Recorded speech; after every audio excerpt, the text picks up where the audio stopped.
बिस्मिल्लाहिर्रहमानिर्रहीम। आज का एक इम्पॉर्टेंट टॉपिक जो केमिस्ट्री में हर जगह पे इस्तेमाल होता है, that is pH and pOH of A solution.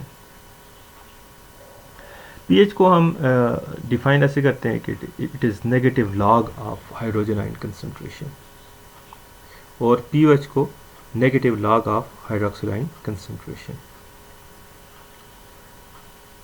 अब किसी भी सॉल्यूशन के अंदर हाइड्रोजन आयन कंसंट्रेशन एक्सेस होगी तो इसका मतलब है वो एसिडिक सॉल्यूशन होगा, और हाइड्रोक्सिल आयन की कंसंट्रेशन एक्सेस में होगी एज़ कंपेयर टू न्यूट्रल, तो हम कहेंगे वो सॉल्यूशन बेसिक है। क्यों कि बेस ने उसको हाइड्रोक्सिल आयन प्रोवाइड किए, और इस वजह से उसकी जो हाइड्रोक्सिल आयन कंसंट्रेशन है वो न्यूट्रल से ज़्यादा होगी। और अगर इसी तरह से एसिडिक सॉल्यूशन है तो उसमें हाइड्रोजन आयन कंसंट्रेशन ज़्यादा होगी न्यूट्रल से, क्योंकि एसिड उसमें डाला गया जिसने इसको हाइड्रोजन आयन प्रोवाइड किए हैं।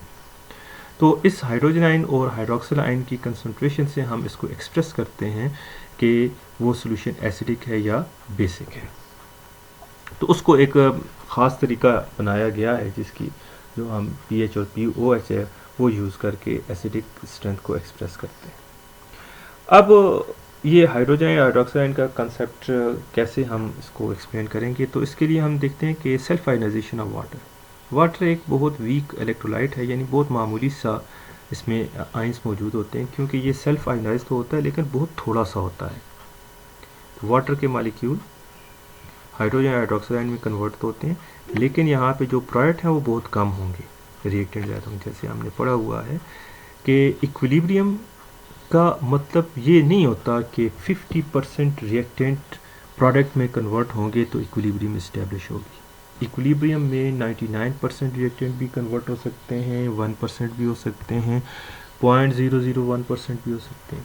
तो ये एक ऐसी इक्विलिब्रियम है जिसमें प्रोडक्ट की कंसंट्रेशन बहुत कम है, क्योंकि जो रिएक्टेंट हैं वो बहुत ही मामूली से प्रोडक्ट में कन्वर्ट होते हैं, आयनाइजेशन बहुत ही मामूली सी है। चूँकि ये इक्विलिब्रियम इस्टेब्लिश हो गई है, इसके लिए हम इक्विलिब्रियम कांस्टेंट Kc लिख सकते हैं, जो कि ये आ जाएगी। क्योंकि वाटर की कंसंट्रेशन कॉमन कांस्टेंट है, क्योंकि बहुत मामूली सी अमाउंट इसकी आयनाइज हो रही है, तो ये भी कंसंट्रेशन कांस्टेंट, ये चीज़ भी कांस्टेंट होगी, Kc भी कांस्टेंट हो गया। इन दोनों कांस्टेंट को इकट्ठा कर लेते हैं और इन दोनों कांस्टेंट की जगह पे एक कांस्टेंट लिख देते हैं, दैट इज़ Kw। तो Kw this is known as water ionization constant. It is equal to hydrogen ion concentration and hydroxyl ion concentration, इन दोनों का प्रोडक्ट। अब कंडक्टिविटी मेजरमेंट से एक्सपेरिमेंटली Kw की जो वैल्यू फाइंड की गई है 25 डिग्री सेंटीग्रेड पे, वो है 10⁻⁻14।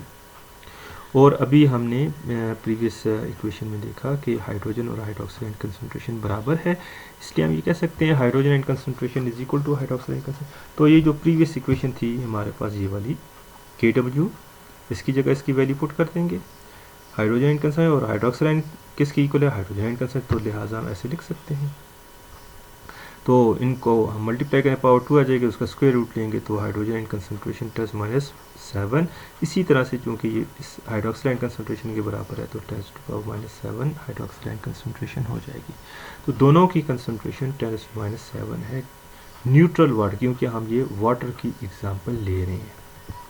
लेकिन अगर किसी भी सॉल्यूशन में हाइड्रोजन आयन कंसंट्रेशन 10⁻⁻7 से ज़्यादा होगी तो इसका मतलब है उसमें एसिड हमने डाला हुआ है, सॉल्यूशन एसिडिक होगा। लेकिन जब हम उसका लॉग लेंगे और उसको -1 से मल्टीप्लाई करेंगे, यानी पीएच लेंगे, तो वो वैल्यू 7 से कम आएगी। तो इसलिए हम ये कह सकते हैं कि एसिडिक सॉल्यूशन के लिए pH 7 से कम होगी। इसलिए हाइड्रोक्सिल आयन कंसंट्रेशन अगर 10⁻⁻7 से ज़्यादा है तो उसको हम कहेंगे वो बेसिक सॉल्यूशन है, क्योंकि उसमें हाइड्रोक्सिल आयन पड़े हुए हैं, और उसकी हम नेगेटिव लॉग यानी लॉग लेकर -1 से मल्टीप्लाई करेंगे, तो जो आंसर आएगा POH वो 7 से कम आएगा, तो हम कहेंगे बेसिक सॉल्यूशन के लिए POH 7 से कम है। तो इसको pH और pOH को आपस में रिलेट करने के लिए ये भी हम कह सकते हैं, अभी हमने पढ़ा कि hydrogen concentration hydroxyl concentration Kw की वैल्यू भी हमें पता है, इस इक्वेशन का हम लॉग ले लेते हैं, फिर उसको -1 से मल्टीप्लाई करते हैं। तो ये हमारे पास बन जाएगी pH, ये बन जाएगी POH और ये सारे का सारे इक्वल हो जाएगा 14। तो pH plus POH is equal to 14।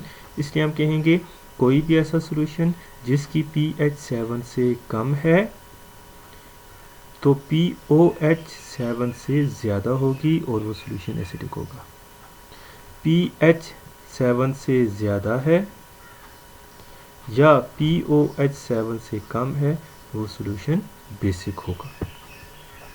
तो इस तरह से pH की मदद से pOH और pOH की मदद से pH भी फाइंड कर सकते हैं। और ये एक बड़ा आसान सा मेथड है जिसकी मदद से हम किसी भी सॉल्यूशन की एसिडिक या बेसिक स्ट्रेंथ को एक्सप्रेस करते हैं कि वो सॉल्यूशन एसिडिक है और उसमें एसिड कितना पड़ा हुआ है, बेसिक है तो उसमें बेस कितना पड़ा हुआ है। तो इस टॉपिक में हमने pH, POH, acidic basic strengths और pH POH में रिलेशनशिप को स्टडी किया है। Thank you.